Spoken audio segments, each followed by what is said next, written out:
Está con nosotros en Buenos Días América el presidente del IPS, Jorge Brites. Vamos a conocer un poco más de él y cuáles son los planes que tiene para el IPS. ¿Me acompaña?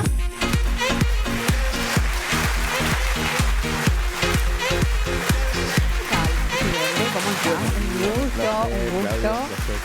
Igualmente, muchas gracias por tomarse su tiempo y estar aquí con nosotros. Sabemos que el IPS es muy demandante en cuanto a todo lo que tiene que ver servicios y la gestión que se tiene que hacer ahí. Pero qué importante es que el mismo presidente de la República le ha puesto muchísimo énfasis a que es una institución a la que hay que prestarle foco para poder cumplir a futuro con los jubilados. ¿Cómo van los planes? Porque en un momento usted hablaba de hacer ciertas tercerizaciones, o sea, cuando se lo vio asumir con mucho empuje. Si nos puede contar un poquitito cuáles son los ejes sobre los que quiere trabajar y en qué situación estamos hoy, presidente. Sí, bueno, realmente nosotros asumimos 2 días después del 15 de agosto, realmente, específicamente el 17 de agosto, y desde ese día empezamos a trabajar, hicimos un análisis profundo sobre todo del estado financiero de la institución, ¿verdad?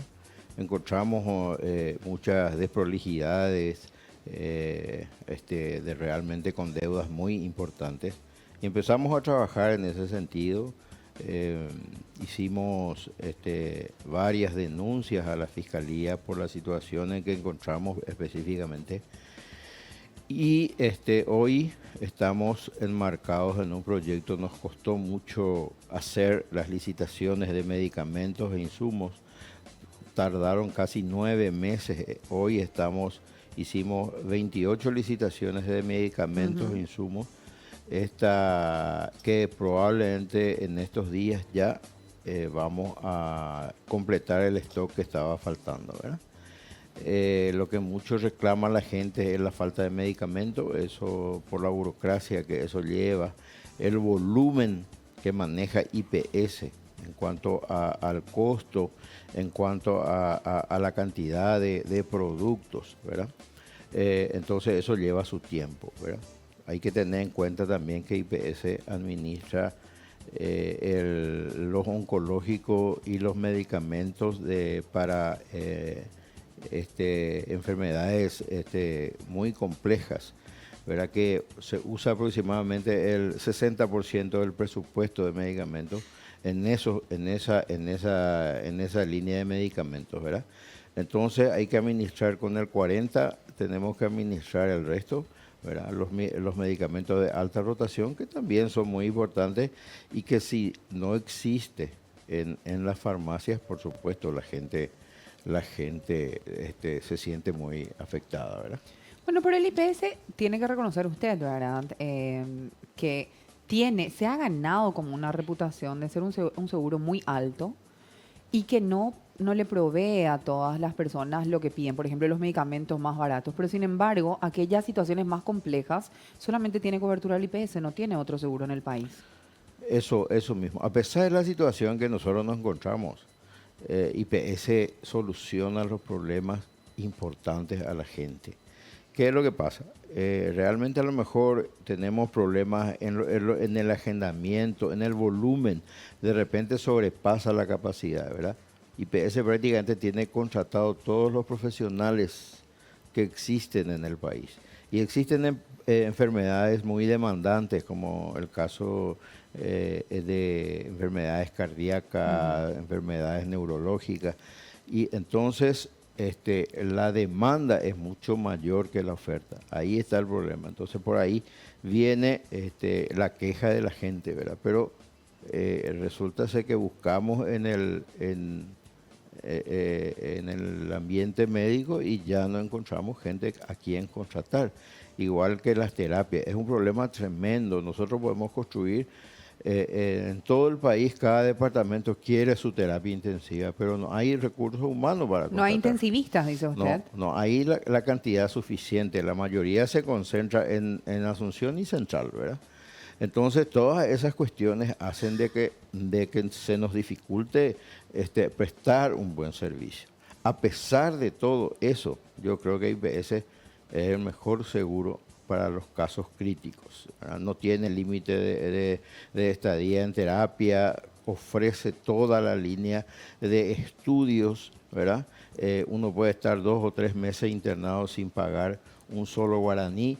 Es decir, hay demasiadas ventajas en IPS con respecto a otros seguros, ¿verdad? Y bueno, eso es lo que estamos nosotros tratando de mejorar y de darle a nuestros asegurados una mejor calidad de atención. Estamos construyendo 2 hospitales que van a ser hospitales de referencia, como el hospital de hemato-oncología, donde se va a tratar todas las patologías oncológicas y hematológicas, ¿verdad? El edificio es un edificio de primer mundo que está siendo construido y seguramente que el tiempo que va a tardar en ser entregado van a ser de 24 meses. ¿Ya se iniciaron las obras, doctor? Sí, estamos avanzadísimos en las obras, ¿verdad? Y estimamos, justamente ayer estuve hablando con uno de los ingenieros de la constructora y me dice que aproximadamente en 24 meses está concluido. Si avanzamos así, porque nosotros al recibir paramos. ¿Qué es lo que pasó? No había más recursos, entonces tuvimos que negociar con la empresa por un monto X de acuerdo al flujo de caja de IPS. Y bueno, nos pusimos de acuerdo y volvimos. Recibimos con el 4% aproximadamente de la construcción y hoy estamos alrededor de los 25 por ahí. O sea que estamos avanzando y tenemos 2 años para terminar y concluir esa obra que va a ser realmente va a ser una solución para aquellos pacientes con esas patologías, ¿verdad? ¿Y el segundo hospital dónde estaría? El segundo hospital está acá en el Guillermini. Actualmente es el geriátrico, pero va a ser el hospital donde se va a dar una atención integral al adulto mayor, ¿verdad? Queremos de que el adulto a partir de los 60 años para arriba entre al hospital y salga todo estudiado sin tener que irse de aquí para allá para otro tipo de diagnóstico, estudios, inclusive tratamiento, ¿verdad? Claudia, perdón que interrumpa, los televidentes están escribiendo. ¿El de Encarnación cuándo estaría, presidente? El de Encarnación nosotros estuvimos visitando hace 15 días, haciendo un relevamiento de la situación. Es un hospital que durante 20 años no se hizo ni un solo mantenimiento. ¿Tanto tiempo, presidente? Y lastimosamente es así, ¿verdad? Recibimos y hoy estamos haciendo una licitación rápida, ¿verdad? Para poder tener los recursos necesarios para poder hacer una refacción total de la situación en que se encuentra ese hospital. Qué importante, porque ayer estábamos celebrando, presidente, lo de Coronel Oviedo. Cierto que no depende de IPS probablemente, pero buscar descentralizar, que la gente no venga a Asunción, no porque no quiera venir, sino que tenga en su comunidad, tenga un hospital. Y está hablando de una atención a este hospital después de 20 años. ¿Qué hubiese pasado si usted no intervenía, presidente? Y bueno, estamos en ese training, ¿verdad? Empezamos con el de Encarnación, seguramente después vamos a irnos a Concepción. También ya está en carpeta el hospital de San Juan Bautista, que conjuntamente con el Ministerio de Salud vamos a hacer una cooperación mutua y ahí vamos a instalar un materno infantil, ¿verdad? Y probablemente después en todos los hospitales importantes de cada departamento vamos a ir haciendo cuestiones importantes, como le digo, de tal forma de que solamente los casos complejos vengan a la capital, ¿verdad? Porque la medicina tenemos la dificultad de los recursos humanos. En Asunción se centra la mayoría, como estaba hablando con Claudia, en Asunción se centra la mayoría de los profesionales especializados, entonces nuestros recursos son limitados en cuanto a recursos humanos. Tenemos toda la tecnología. Ni con incentivos, doctor, se puede lograr que vayan al interior. Lo que nosotros también, como somos un hospital de formación, un hospital escuela, ¿verdad? Entonces, ahora justamente estamos trabajando con el Departamento de Educación Médica para que los médicos que van a entrar a formarse, los residentes, elijan las especialidades que a nosotros nos hacen falta. Y de tal forma de que cuando él termina su residencia tenga ya el contrato listo para algún Ascensal o algún área del interior por 4 o 5 años. Eso estamos analizando y estudiando de tal forma a que, pero es una cuestión de que va a llevar su tiempo, ¿verdad? Porque la formación de un médico no es fácil, ¿verdad? Claro, claro, entiendo. Y con respecto a cómo se genera el feedback, ¿verdad? Con los usuarios, ¿ustedes tienen algún tipo de encuestas de calidad que realizan? Porque, le reitero, usted sabe mejor que nadie las muchas quejas que tiene, ¿verdad? El servicio. ¿Ustedes tienen, cómo eligen qué cosas son las que van a ser prioridad?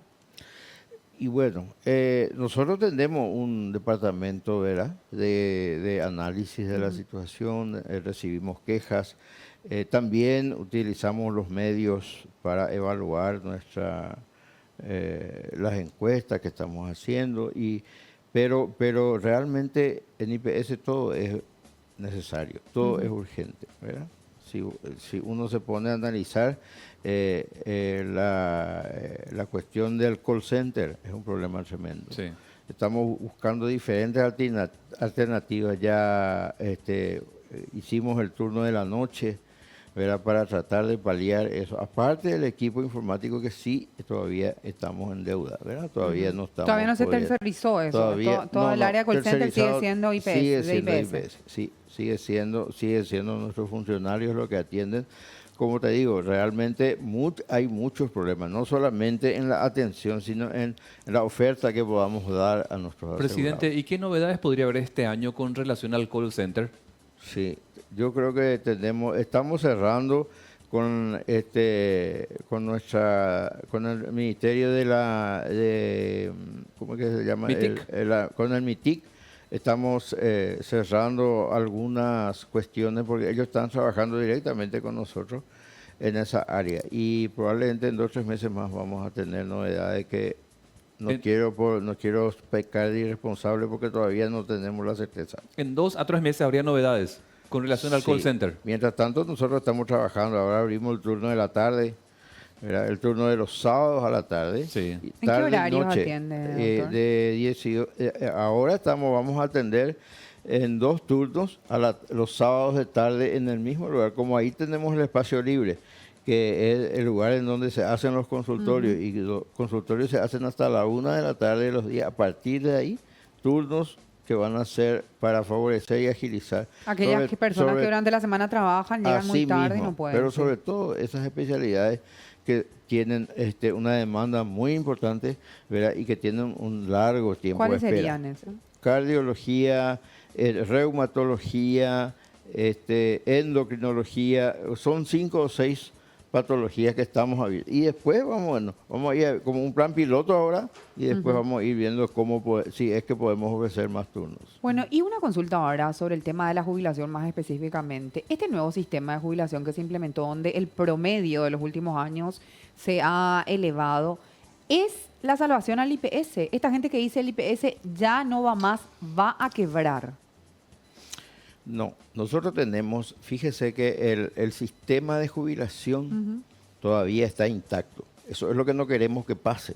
Por eso nosotros buscamos estas reformas, pequeñas reformas que se hicieron a la Carta Orgánica, ¿verdad?, donde el año pasado, a finales de diciembre, el Congreso aprobó un par o 3 o 4 leyes de reforma de la Carta Orgánica, buscando de que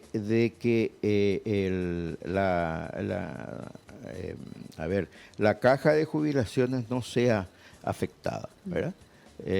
Primero, IPS estaba aportando a 2 entidades, el Ministerio de Salud, específicamente CENEPA, el 1,5% de todo su ingreso, ¿verdad?, y al 1% a Sinafocal.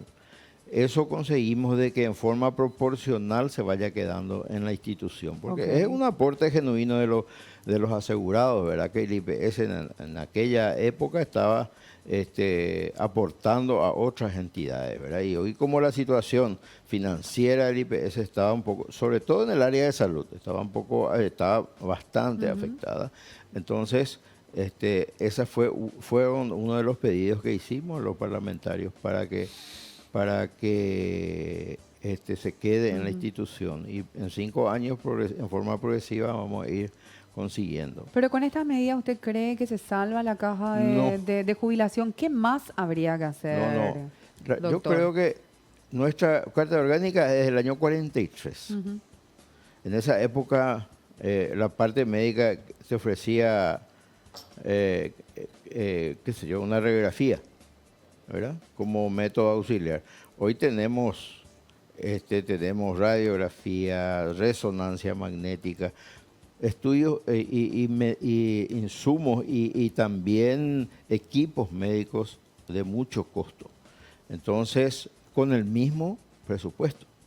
El 80% de nuestros asegurados aportan por el salario mínimo, ¿verdad?